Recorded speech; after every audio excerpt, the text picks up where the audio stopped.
A wandering swordsman with a tragic past, a killer turned protector, a warrior too fast for the eye to see. While Rurouni Kenshin is fiction, its legendary assassin, Himura Kenshin, was inspired by a real samurai, Kawakami Gensai. Today we uncover the story of the real Hitokiri who lived, fought, and died in Japan's most turbulent era. But to understand Hensai, we must first understand the world he lived in.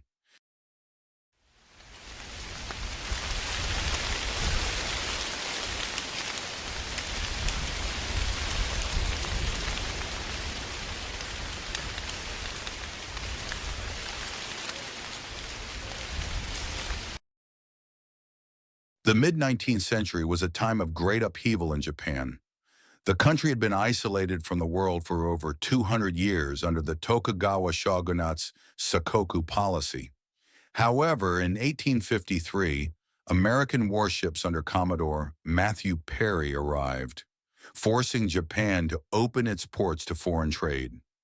This moment changed everything.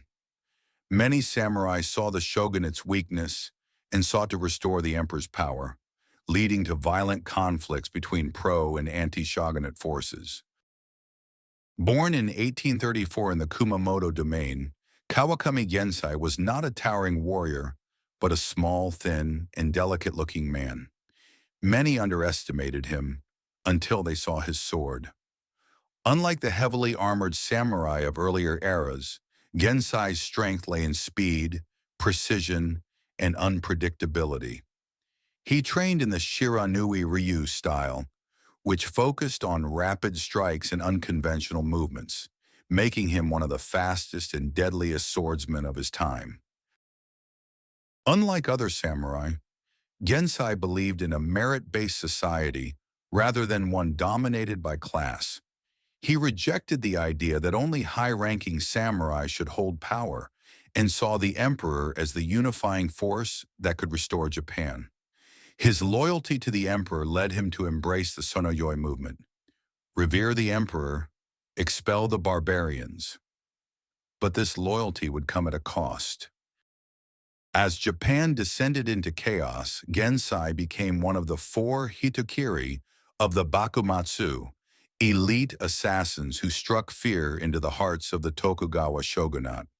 Unlike other Hitokiri, Gensai was calm, precise, and only killed when necessary. His greatest act?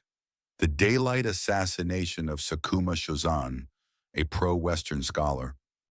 Sakuma Shozan was a key advocate for Western technology and modernization, believing Japan needed to adopt foreign knowledge to strengthen itself.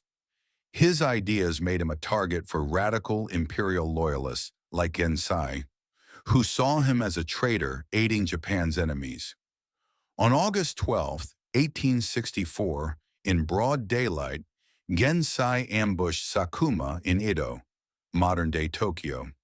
With a single stroke, he ended Sakuma's life and disappeared into the crowd, leaving behind nothing but a chilling message. The emperor's restoration would come at any cost. Gensai's technique was so fast that some claimed his enemies didn't even know they were dead until their heads hit the ground. His Shiranui-ryū style made him almost untouchable. Just like Kenshin's hidden Mitsurugi-ryū, his movements were too swift to follow, making him a true shadow of death. Unlike most Hitokiri who relied on brute strength, Gensai's agility allowed him to evade attacks with minimal movement. Some accounts even claim he could cut down an opponent before they finished drawing their sword. This legendary speed would later inspire Kenshin's signature Godspeed Battojutsu in the anime. The Meiji Restoration of 1868 changed Japan forever. The emperor was restored to power, and the age of the samurai came to an end. In 1876, the government banned the carrying of swords, stripping samurai of their warrior identity. Gensai, a man of the past, refused to accept this new order.